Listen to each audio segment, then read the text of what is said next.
चलिए अब देखते हैं हम लोग कोशिका के पार्ट को देखना चालू करते हैं। सबसे पहले होती है कोशिका झिल्ली। इसको इंग्लिश में कहते हैं मेम्ब्रेन। इसका दूसरा नाम होती है प्लाज्मा झिल्ली। यह झिल्ली के समान होती है। इसी के अंदर सभी कोशिकाओं के अंग होते हैं, चाहे वो माइटोकॉन्ड्रिया हो, न्यूक्लियस हो या गोल्जी बॉडी हो। कोई भी अंग हो, सभी के सभी इसी के अंदर रहते हैं। आइए अब इसकी विशेषता को समझिए। ये पादप यानी प्लांट में पाए जाते हैं और जंतु यानी एनिमल सेल में पाए जाते हैं। हम लोग हो गए बकरी, घोड़ा, जितने भी जानवर हैं जो चल फिर सकते हैं, इन्हें हम लोग कहते हैं जंतु। जो एक जगह से दूसरे जगह यानी कि जो एक जगह हिल डोल करते हैं, उन्हें कहते हैं पादप। जैसे पेड़ पौधे पादप हो गया। यह जंतु में भी पाए जाते हैं और जंतु और पादप में भी पाए जाते हैं। यानी कि कोशिका झिल्ली जो क्या होती है, कोशिका झिल्ली पादप में भी पाई जाती है और जंतु में भी पाई जाती है। यह किस चीज़ का बना होगा? तो प्रोटीन का बना होता है। कोशिका झिल्ली जो बना होता है, किस चीज़ का बना होता है? कोशिका झिल्ली प्रोटीन का बना होता है। जैसे आप देखे होंगे कि मार्केट कोई भी सामान लेने के लिए जाते हैं तो आधा किलो आलू, 5 रुपये के धनिया, प्याज, मिर्च etc. लेते हैं ख़रीद के, तो वो एक ही झिल्ली में डाल देते हैं। आप अगर मार्केट जाते हैं तो कुछ कुछ ले लीजिए, जैसे आलू, प्याज, 5 रुपये का धनिया पत्ती, मिर्च etc. तो एक ही झिल्ली में लगा देगा। उसी में ज़्यादा चीज़ें ले लीजिएगा ना, उसी में डबल झिल्ली लगा देगा। देखे हैं इस चीज़ को? तो जो कोशिकाएं थोड़ी होती है ना, उनमें डबल झिल्ली होता है। ये दोहरी झिल्ली को हम क्या कहते हैं? कोशिका भित्ति यानी सेल वॉल कहते हैं। अब ध्यान दीजिए, सेल वॉल जो होता है वो केवल पेड़ पौधे यानी कि वल्ली प्लांट में यानी पादप में होते हैं। जैसे आप से कहेंगे कि दोहरी झिल्ली किस में लगाए जाते हैं, तो भारी सामान में। हल्के सामान में तो एक ही झिल्ली लगाई जाती है। तो पहली झिल्ली को क्या कहते हैं? कोशिका झिल्ली या मेम्ब्रेन। ये तो सब में रहेगा, पादप हो या जंतु हो। लेकिन दोहरी झिल्ली जो होती है, कोशिका भित्ति, वो केवल किस में पाए जाते हैं? पादप यानी प्लांट में। यह इसी झिल्ली के बाहर होती है। यह जो कोशिका भित्ति होती है यानी दीवार होती है, यह कोशिका को सुरक्षा और आकार प्रदान करती है। जैसे हम लोग अपना कोशिका की सुरक्षा कपड़ा से करते हैं, जानवर बाल से करते हैं और पेड़ पौधे कोशिका भित्ति से करते हैं। यह कोशिका भित्ति सेल्यूलोज की बनी होती है, इसलिए पेड़ पौधों से कुछ भी चीज़ें बनाइएगा तो पूछेगा कि इसमें क्या पाए जाते हैं। तो सेल्यूलोज कोशिका यानी कि पेड़ पौधे से जो भी सामान बनाए जाते हैं उसमें सेल्यूलोज पाए जाते हैं। चलिए अब अगले नंबर को देखते हैं। यानी देखिए अब माइटोकॉन्ड्रिया के बारे में समझते हैं। इसको हिंदी में कहते हैं सूत्रकणिका। इसकी खोज अल्टमैन ने किया था। कभी कभी इसकी खोज करता पूछता है तो खोज कहेगा तो अल्टमैन ने किया है। इसका काम क्या होता है? जब हम ऑक्सीजन लेते हैं, हीमोग्लोबिन उस ऑक्सीजन को लेके कोशिकाओं में चला जाता है और माइटोकॉन्ड्रिया को दे देता है। ये जो क्रेब्स चक्र है, इसके फलस्वरूप क्या बनते हैं? एटीपी बनते हैं और 38 एटीपी मिलकर एक ग्लूकोज को बना देते हैं और यही ग्लूकोज हमको ऊर्जा यानी पावर देता है। तो कहेगा ऊर्जा गृह किसे कहते हैं? माइटोकॉन्ड्रिया को पावर हाउस, माइटोकॉन्ड्रिया को शक्ति गृह, माइटोकॉन्ड्रिया को सब यही होता है। कहेगा माइटोकॉन्ड्रिया में कौन सा चक्र चलता है? क्रेब्स चक्र। कहेगा कोशिका के अंदर ऑक्सीजन को लेकर श्वसन का काम करता है माइटोकॉन्ड्रिया। एक और क्वेश्चन है, माइटोकॉन्ड्रिया के आंतरिक दीवार को हम क्या कहते हैं? यानी कि है कि माइटोकॉन्ड्रिया के अंदर यानी कि अंदर वाली दीवार को हम क्या कहते हैं? तो क्रिस्टी कहते हैं। यानी कि माइटोकॉन्ड्रिया के अंदर में जो अंदर वाली दीवार होती है उसको हम क्रिस्टी कहते हैं। अब बताइए, हमारे शरीर के चारों ओर कोशिका है। जीभ में भी कोशिका है, उंगली में भी है, हाथ में, हर जगह कोशिका है और हर जगह माइटोकॉन्ड्रिया है। क्योंकि कोशिका जहाँ रहेगा उस कोशिका के अंदर माइटोकॉन्ड्रिया रहेगी। अब देखिए, कोशिका के अंदर जो माइटोकॉन्ड्रिया है वह ऊर्जा बनाता है। अब एक बताइए, मेरे पैर में भी कोशिका है, हाथ में भी है, सब जगह है।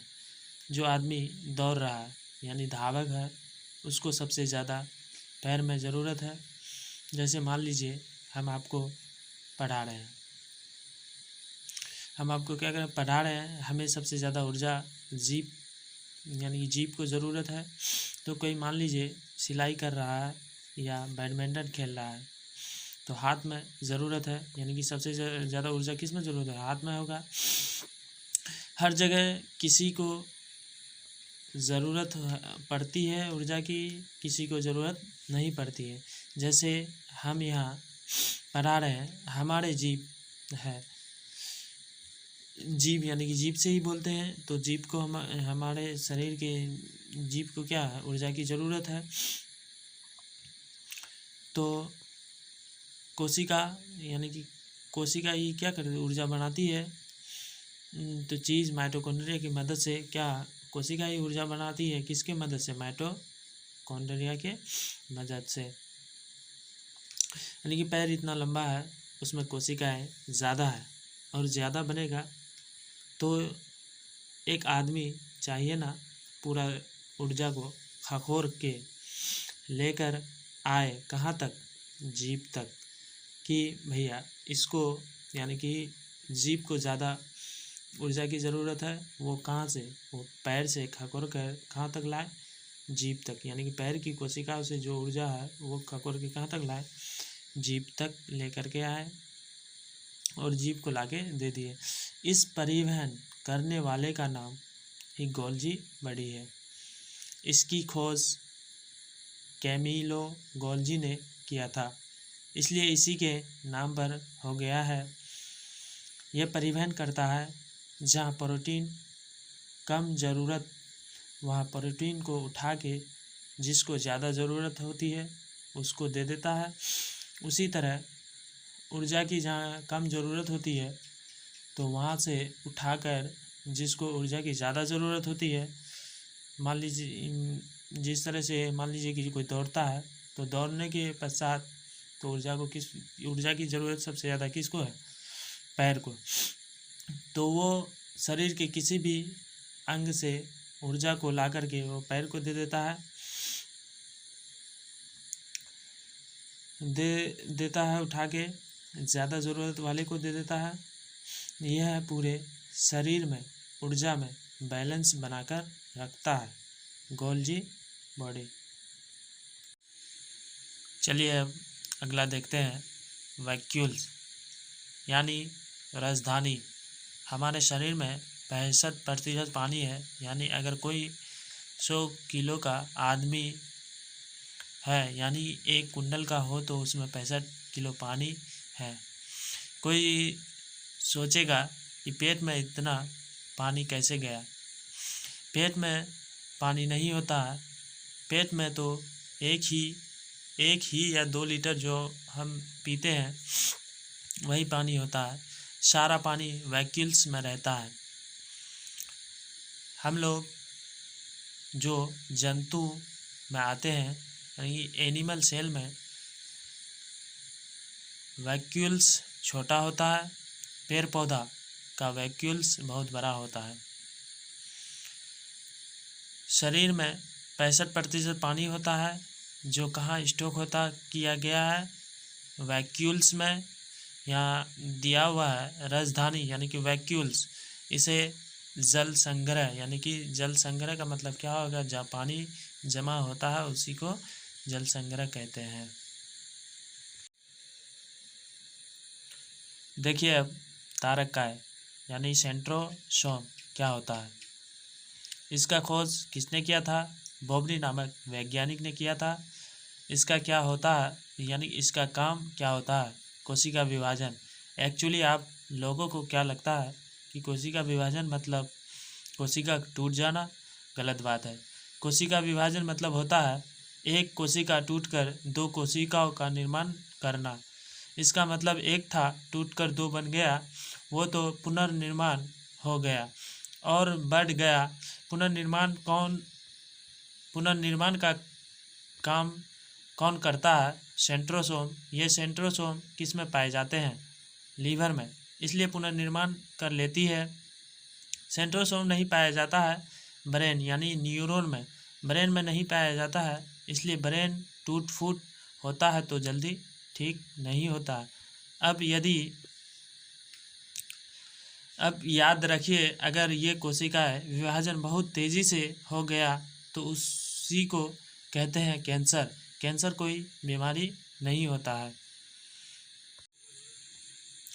Uncontrollable cell division in any part of body induce cancer. तो किसी भी जगह अनकंट्रोलेबल कोशिका विभाजन हो जाएगा तो उसे क्या कहते हैं? कैंसर कहते हैं। अब एक बात बताइए, कहाँ पर कोशिका विभाजन नहीं होता? न्यूरॉन में। न्यूरॉन कहाँ पाए जाते हैं? ब्रेन में।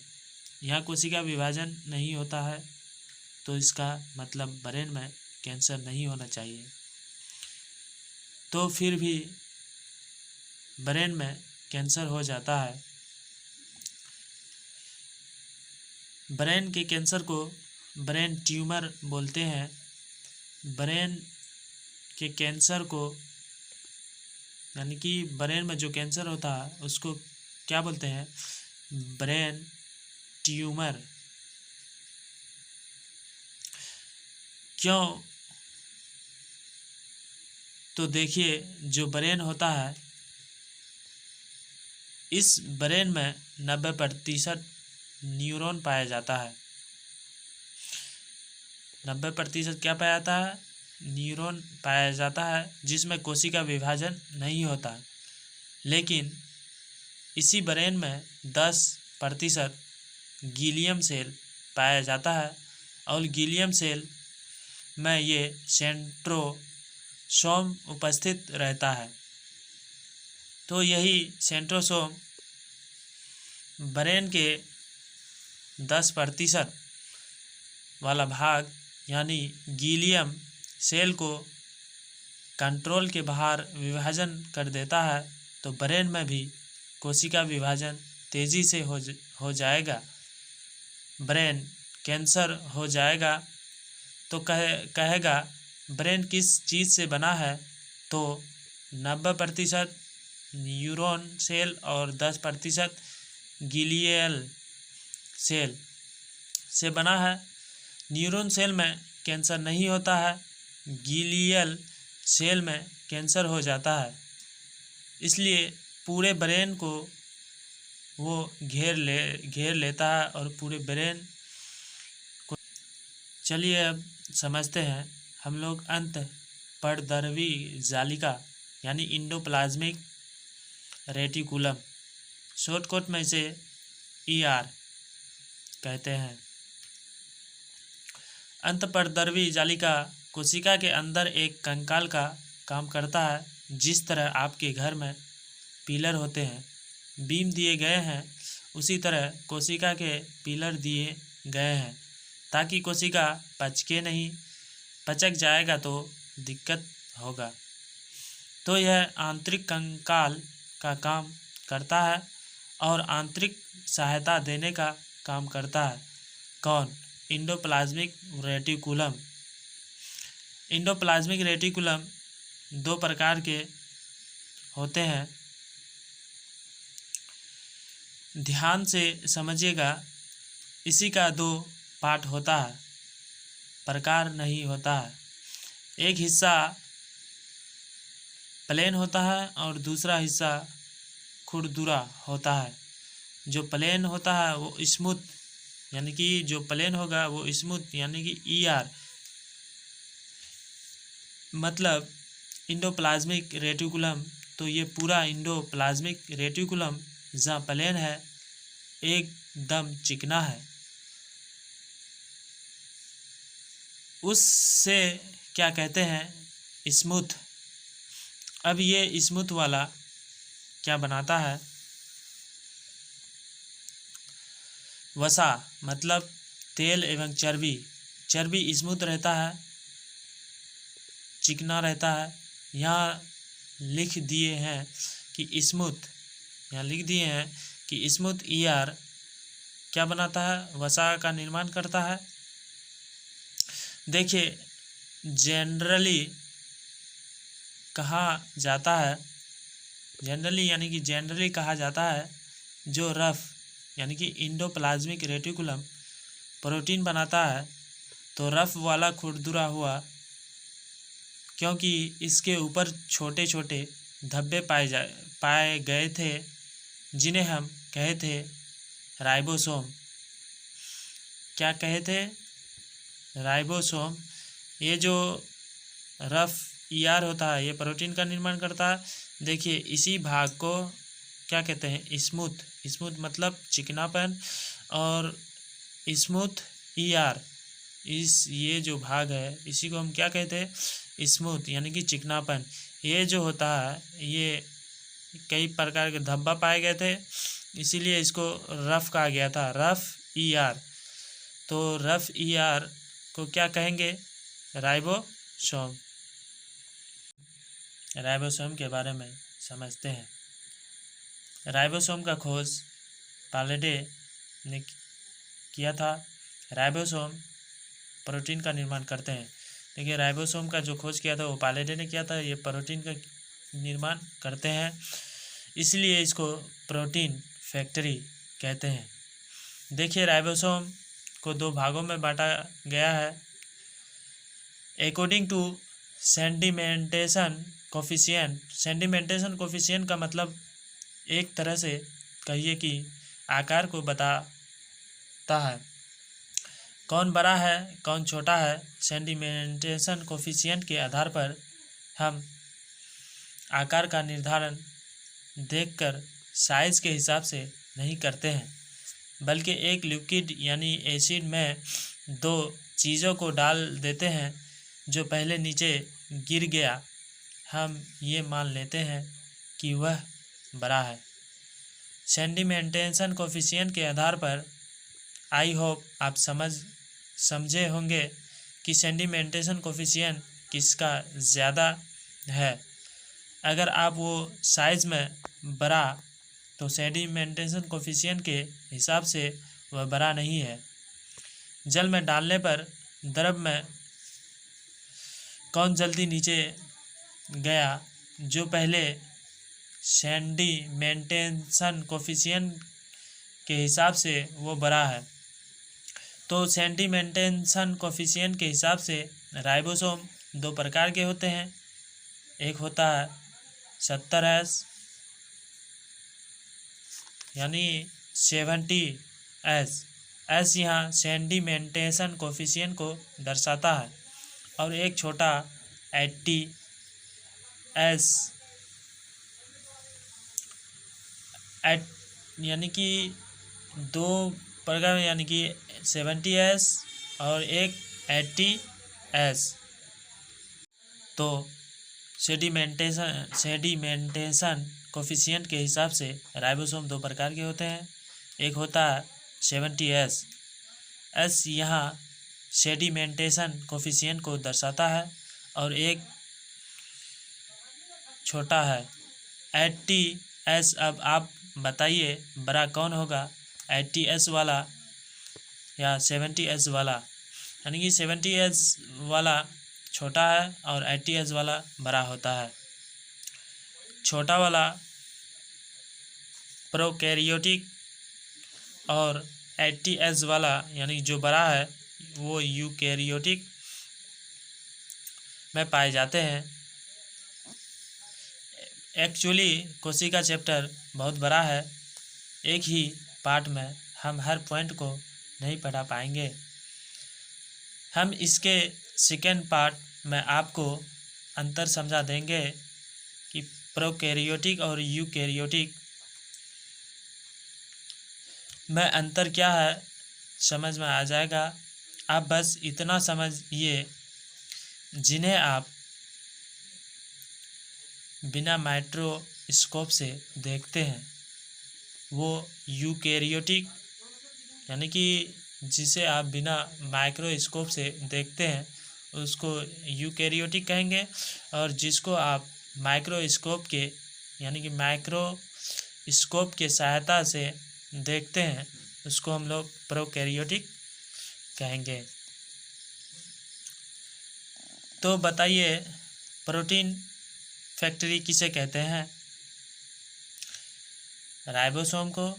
राइबोसोम कितने प्रकार के होते हैं? राइबोसोम दो प्रकार के होते हैं, 70S 80S। देखिए केंद्रक यानी न्यूक्लियस, न्यूक्लियस की खोज रॉबर्ट ब्राउन ने किया था। इसे हम लोग कोशिका ब्रेन कहते हैं, ब्रेन ऑफ सेल, और इसे कंट्रोलर भी कहा जाता है। न्यूक्लियस के क्रोमोसोम, न्यूक्लियस में यानी कि क्रोमोसोम पाया जाता है। क्रोमोसोम के अंदर DNA, RNA और जिंक वगैरह पाए जाते हैं। इसका चैप्टर अलग होता है, DNA RNA का वो चैप्टर अलग आएगा, उसमें हम समझाएंगे। अब कहेगा केंद्रक के अंदर क्या क्या पाए जाते हैं, तो देखिए केंद्रक के अंदर जो पाए जाते हैं ये प्रोटीन है, जो कितना प्रतिशत है, 80%, और DNA ये 10% होता है, और बाकी 10% अन्य तत्व रहते हैं। चलिए अब देखते हैं लाइसोसोम। लाइसोसोम के बारे में अध्ययन करते हैं। यह बहुत ही इम्पोर्टेंट टॉपिक है। इसकी खोजकर्ता डी डूबे नामक वैज्ञानिक ने इसका खोज किया था। इसके अंदर एक बहुत ही शक्तिशाली पावर हाइड्रोलाइटिक एंजाइम यानी जल अपघटक एंजाइम पाया जाता है। जल अपघटक एंजाइम इसके अंदर किसके अंदर पाए जाते हैं? लाइसोसोम के अंदर पाए जाते हैं। इसका काम क्या है? यानी कि कोशिका को पचाना। किसी भी कोशिका के अंग पर ये एंजाइम पड़ गया तो उसको जलाकर ख़त्म कर देगा, यानी पचा कर रख देगा। लाइसोसोम को सुइसाइड बैग यानी आत्महत्या की थैली कहा जाता है। इसे कोशिका का एटम बम भी कहते हैं। देखिए यहाँ पे सुसाइड बैग यानी कि आत्महत्या की थैली कहते हैं और लाइसोसोम को एटम बम भी कहते हैं। हमारा जो ब्लड होता है आरबीसी में लाइसोसोम नहीं होता है और आपको पता है कि आरबीसी का जीवन काल 120 दिन तक ही होता है। 120 दिन के बाद वह रक्त मर जाता है। बताइए, ब्लड मर गया है, वो शरीर में घूमेगा, लाइसोसोम है तो लाइसोसोम है ही नहीं कि वो ख़त्म करेगा। इसलिए यह एस्पिरिन में जाता है। पिल्हा या तिल्ली कहते हैं। एस्पिरिन को ब्लड बैंक भी कहते हैं। ये आरबीसी में लाइसोसोम क्या होता है? आरबीसी में लाइसोसोम नहीं होता है, इसलिए यह एस्पिरिन यानी कि पिल्हा या तिल्ली में जाता है। चलिए अब हम देखते हैं जीव द्रव के बारे में समझते हैं। जीव द्रव के बारे में यानी कि जीव द्रव का नामकरण पुरकिंजे नामक वैज्ञानिक ने किया था। किसने किया था? पुरकिंजे नामक वैज्ञानिक ने किया था। यह जीव द्रव में 80% यानी कि जीव द्रव में कितना प्रतिशत जल होता है? 80% जल होता है। ये कलरलेस होता है, इसमें ये रंगहीन होता है। जीव द्रव क्या होता है? मान लीजिए एक बैग में प्लेट, गिलास, लोटा और कुछ डाल के दौड़ेंगे तो आपस में सब टकरेगा। इसके लिए क्या करना चाहिए? बीच बीच में कुछ भर देना चाहिए ताकि एक दूसरे से टकराए नहीं। इसलिए आप देखिएगा कैमरा या मोबाइल वगैरह खरीदिएगा तो उसमें थर्माकोल ये सब लगा के रोक देता है। अब बताइए, हमारी कोशिका, हमारे शरीर में कोशिका है। अगर हम लोग चलेंगे तो सब आपस में लड़ेंगे। न्यूक्लियस कहेगा माइटोकॉन्ड्रिया को, रे इधर काहे आता है। तो इसी के लिए अंदर एक लिक्विड भर दिया गया है जाता है। इसी कलरलेस लिक्विड को जीव द्रव कहते हैं। अब बताइए, हमारी कोशिका, हमारे शरीर में कोशिका है। अगर हम लोग चलेंगे तो सब आपस में लड़ेंगे। न्यूक्लियस कहेगा माइटोकॉन्ड्रिया को, रे इधर काहे आता है। तो इसी के लिए अंदर एक लिक्विड भर दिया गया है जाता है।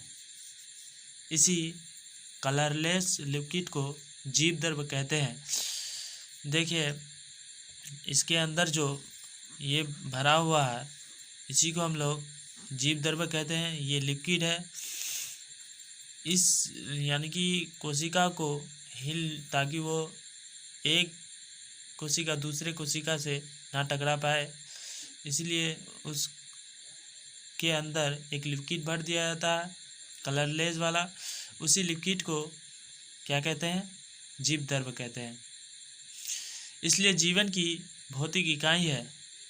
इसलिए जीव की भौतिक इकाई है जीवदर्भ, इसको रहना ज़रूरी है। ये जो जीवदर्भ है इसमें 80% जल भरा रहता है। इस जल में 1% जल की, यानी कि इस 80% में से 1% जल की कमी आई तो प्यास, और 10% जल की कमी हो गई तो आदमी मर जाता है। ये जीव दर्भ 2 प्रकार का होता है। देखिए पूरे कोशिका में भरा हुआ रहता है। ये जीव दर्भ अगर कोशिका में है तो इसे कहेंगे कोशिका दर्भ। देखिए यह जीव क्या है, कोशिका में है तो इसे क्या कहेंगे, कोशिका दर्भ कहेंगे।